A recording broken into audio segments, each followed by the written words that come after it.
دن اللہ سے دعائیں مانگ رہا ہے کہ پروردگار عالم مجھے اچھی صحت دے دیجیے، مجھے اچھی تندرستی عطا کر دیجیے، لیکن اس کی نہیں سنی جاتی ہے۔ کیوں؟ کیونکہ اللہ نے پہلے یہ فرمایا ہے اسمع یسمع لک، کہ تم اللہ کی سنو، اللہ تمہاری سنے گا۔ جب تم اللہ کی سنو گے، اللہ کی مانو گے، تو یقیناً دنیا کی ہر چیز تمہاری مانے گی، تبھی جا کر کہ اللہ تمہاری دعا کو قبول کرے گا۔ ایک انسان رات دن اللہ سے دعا مانگ رہا ہے کہ پروردگار عالم مجھے اچھی صحت بھی دے دیجیے، تمام بیماری پریشانی دور کر دیجیے، رات دن اللہ سے دعائیں مانگ رہا ہے۔ جائے کہ دنیا کے اندر انسان اور مسلمان، خاص طور سے مسلمان، جو بھی اللہ کے سامنے دعا مانگتا ہے اس کی ہر دعا قبول کی جاتی ہے، لیکن دنیا کا یہ اصول ہے انسان کو وہی چیز دی جائے گی اور اس کے بدلے میں ہی دی جائے گی جب انسان اللہ سے مانگے گا اور اللہ تبارک و تعالیٰ کی سن کر کے مانگے گا، تب جا کر کے وہ چیز اس کو عطا کی جائے گی۔ ورنہ کوئی انسان اللہ سے تو مانگتا رہے اور اللہ کی بالکل بھی نہ سنے اور رات دن اپنی مرضی کے مطابق گناہ کرتا ہوا گھومتا رہے، تو ایسے انسان کی دعا بھی قبول نہیں کی جاتی ہیں۔ جب ہم اللہ کی نہیں سنیں گے تو پھر اللہ کو ہماری کیا پڑی ہے کہ اللہ ہماری سنے گا؟ اللہ کے رسول صلی اللہ علیہ وسلم نے تو یہ فرما دیا اسمع یسمع لک، کہ سنو تمہاری سنی جائے گی۔ اللہ کے رسول کی زبان سے نکلے ہوئے الفاظ ہیں تو ان کے اندر صدق ہی صدق ہے، ان کے اندر کذب نہیں ہو سکتا ہے کہ اللہ کے رسول نے جھوٹ فرمایا ہے۔ اللہ کے رسول نے جھوٹ نہیں کہا۔ جس انسان نے اللہ کی سنی ہے، اللہ کے حکم کے مطابق چلا ہے، تو اللہ نے دنیا کی ہر چیز کو اس کو تابع کر کے دکھایا ہے۔ یقیناً اللہ نے ایسا کیا ہے اور آگے بھی اللہ کر سکتا ہے کہ اللہ ان تمام چیزوں پر قادر نہیں ہے۔ ایک مرتبہ شیخ سعدی علیہ الرحمٰن نے ایک شخص کو جاتے ہوئے دیکھا کہ شیر پر سوار ہو کر کے جا رہا ہے۔ جب انہوں نے دیکھا بڑا تعجب ہوا کہ یہ انسان بتاؤ شیر کے اوپر سوار ہیں۔ شیخ سعدی علیہ الرحمٰ دیکھ رہے ہیں کہ یہ انسان شیر کے اوپر سوار ہو کر کے جا رہا ہے۔ بہت تعجب کی بات ہے کہ انسان اور شیر کے اوپر سوار، بڑا تعجب ہوا۔ تو انہوں نے پوچھا کہ شیر کے اوپر تم کیسے سوار ہوئے؟ تو انہوں نے بس اتنا فرمایا کہ تم اللہ کی سنو، دنیا کی ہر چیز تمہاری سنے گی، دنیا کی ہر چیز کو تمہارے تابع کر دیا جائے گا۔ اور یہ حقیقی بات ہے، جب اللہ کی جو انسان سنتا ہے تو دنیا کی ہر چیز کو اللہ اس کے تابع فرما دیتا ہے۔ یقینی بات ہے، ایک مرتبہ حضرت ابراہیم ابن ادہم رحمۃ اللہ علیہ مکۃ المکرمہ کے اندر ایک پہاڑ پر چڑھ کر کے خطبہ دے رہے تھے، لوگوں کو نصیحت فرما رہے تھے کہ لوگوں، اللہ تبارک و تعالی نے تمہیں اور ہمیں کس لیے پیدا کیا ہے؟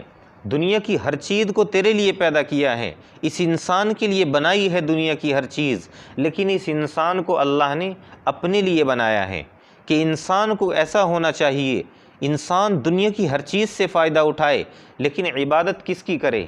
صرف اور صرف اللہ تبارک و تعالی کی عبادت کرے۔ یہ تمام چیز سمجھا رہے تھے کہ ہمیں صرف پرستش اللہ کی کرنی ہے، اللہ کے سامنے سر کو جھکانا ہے، کسی اور کو معبود نہیں بنانا ہے، ہم صرف اگر جھکیں گے تو اللہ کے سامنے جھکیں گے۔ یہ تمام تقریر چل رہی تھی اور ساتھ میں یہ بھی فرما دیا کہ اگر تم دنیا کے اندر رہ کر اللہ کی مانو گے، پہاڑ بھی تمہارے تابع ہو جائیں گے، اگر تم پہاڑ کو بھی چلنے کا حکم کرو گے تو وہ بھی اپنی جگہ سے چل پڑے گا۔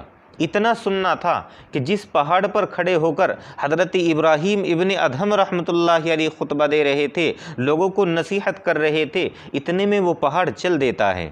اب لوگوں کو دیکھ کر بڑا تعجب ہوا کہ بتاؤ پہاڑ اپنی جگہ سے ہٹ چکا ہے، پہاڑ اپنی جگہ سے چل رہا ہے۔ اب لوگوں کو جب یہ تعجب ہوا تو حضرت ابراہیم ابن ادہم رحمۃ اللہ علیہ نے اس پہاڑ سے کہا کہ میں تو لوگوں کو سمجھا رہا تھا، میں لوگوں سے کہہ رہا تھا کہ اگر تم اللہ کی مانو گے، اللہ کے حکم کے مطابق چلو گے تو یقیناً اللہ رب العزت پہاڑوں کو بھی تمہارے تابع کر دے گا۔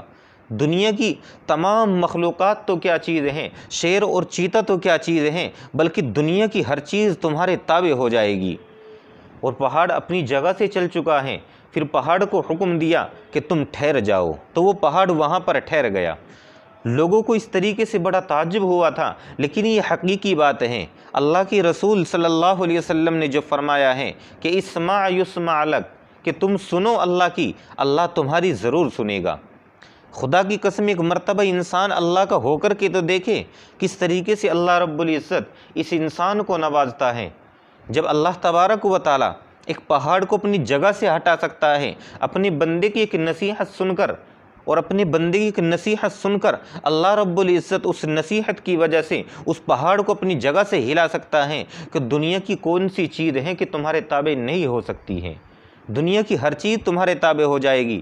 کیا تم نے حضرت عمر بن العاص رضی اللہ تعالیٰ عنہ کا واقعہ نہیں سنا ہے کہ کیسے خونخوار جنگل کے اندر ان کو چھاونی بنانے کی ضرورت پیش آئی، کہ جس جنگل کے اندر ایک انسان جاتا ہوا ڈرتا تھا، کہ جو انسان اس جنگل کے اندر گیا تو سمجھ لو کہ واپس نہیں آیا، کیونکہ وہاں پر چیتے موجود تھے، شیر موجود تھے، وہاں پر تکلیف دینے والے اور انسان کو چیر پھاڑ کر دینے والے ایک سے ایک جانور وہاں پر موجود تھا۔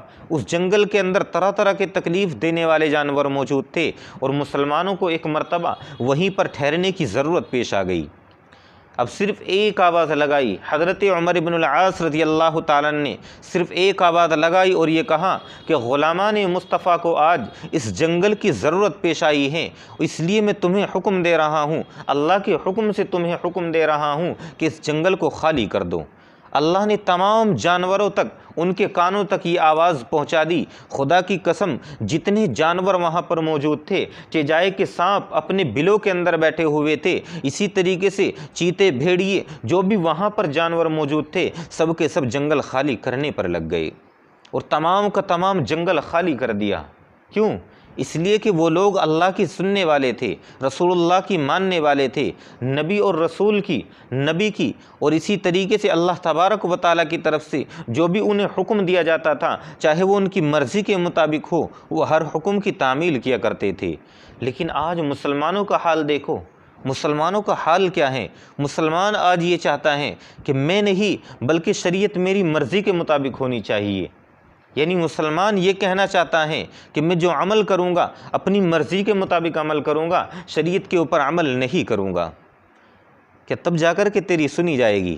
نہیں اے مسلمان، اس طریقے سے نہیں سنی جایا کرتی۔ پہلے تجھے اللہ کی سننی پڑے گی۔ اللہ تیرا خالق بھی ہے، مالک بھی ہے، رازق بھی ہے، سب کچھ تیرا وہی تو ہے۔ اگر تو اس کی نہیں سنے گا تو پھر کس کی سنے گا؟ حضرت ابراہیم ابن ادہم رحمۃ اللہ علیہ کا واقعہ آپ نے سنا۔ یہ کوئی ایسے ویسے بزرگ ہی نہیں تھے، بلکہ ایک بادشاہ بھی گزرے ہیں۔ لیکن جب اللہ تبارک و تعالیٰ اور اسی طریقے سے احکم الحاکمین کی حاکمیت ان کے اوپر غالب آ گئی اور اس طریقے سے غلبہ طاری ہو گیا، تو انہوں نے تخت و تاج کو چھوڑ کر ایک فقیرانہ لباس پہن کر کے جنگل کے اندر جا کر کے پڑ گئے، اور وہاں جا کر کے صرف اللہ اللہ کرنے لگے۔ یعنی رات دن اللہ کی عبادت کے اندر مشغول ہو گئے۔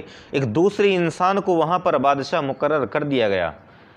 ایک مرتبہ جب اس بادشاہ کا وہاں سے گزر ہوا، جس جنگل کے اندر یہ پڑے ہوئے تھے اور جس جنگل کے اندر یہ رہا کرتے تھے، تو ایک دریا کے کنارے بیٹھے ہوئے اپنی گدڑی سیل رہے تھے۔ یعنی جو کپڑا ان کے پاس تھا اس کپڑے کے اوپر پیوند لگا رہے تھے ایک سوئی کے ذریعے سے۔ جب بادشاہ وہاں سے گزرا تو ابراہیم ابن ادہم رحمۃ اللہ علیہ سے فرمایا کہ اے ابراہیم، تم نے اپنی حالت کیسی بنا رکھی ہے؟ ایسے تخت و تاج کو چھوڑ کر ایک فقیرانہ لباس کے اندر یہاں پر پڑے ہوئے ہو، یہ کیا حالت بنا رکھی ہے؟ اتنا سنتے ہی حضرت ابراہیم ابن ادہم رحمۃ اللہ علیہ نے جس سوئی سے وہ اپنی گدڑی کو سیل رہے تھے اس کو لیا اور سمندر کے اندر پھینک دیا۔ اب بادشاہ کی طرف دیکھا اور یہ کہا کہ ہاں، تم بادشاہت کرنے والے ہو اور بے شمار لوگوں کے اوپر تمہاری حکومت ہے، تمہارے پاس فوج موجود ہے اور نہ جانے کتنے لوگوں کے اوپر تمہاری حکومت ہے، لیکن میری حکومت پتہ کہاں ہے؟ دنیا کی ہر چیز کے اوپر اور ان گنت مخلوقات خدا پر مجھے پوری دسترس حاصل ہو چکی ہے۔ اتنا کہہ کر کے بادشاہ سے کہا کہ جاؤ اپنی فوج کو حکم دو، جو سوئی میری سمندر کے اندر گری ہے اس کو لے کر کے وہ باہر نکال کر کے لے آئے۔ لیکن بادشاہ نے کہا کہ ایسے کیسے ہو سکتا ہے کہ سوئی جو سمندر کے اندر گری ہے اس کو کون نکال کر کے لا سکتا ہے؟ حضرت ابراہیم ابن ادہم رحمۃ اللہ علیہ نے فرمایا کہ اس کو کون نکال کر کے لائے گا؟ یہ تمام چیزیں دیکھ کر بادشاہ کو بڑا تعجب ہوا کہ اس کو تو کوئی نکال کر نہیں لا سکتا۔ حضرت ابراہیم ابن ادہم رحمۃ اللہ علیہ نے اللہ تبارک و تعالی سے لو لگائی اور یہ فرمایا کہ پروردگار عالم مجھے میری سوئی چاہیے۔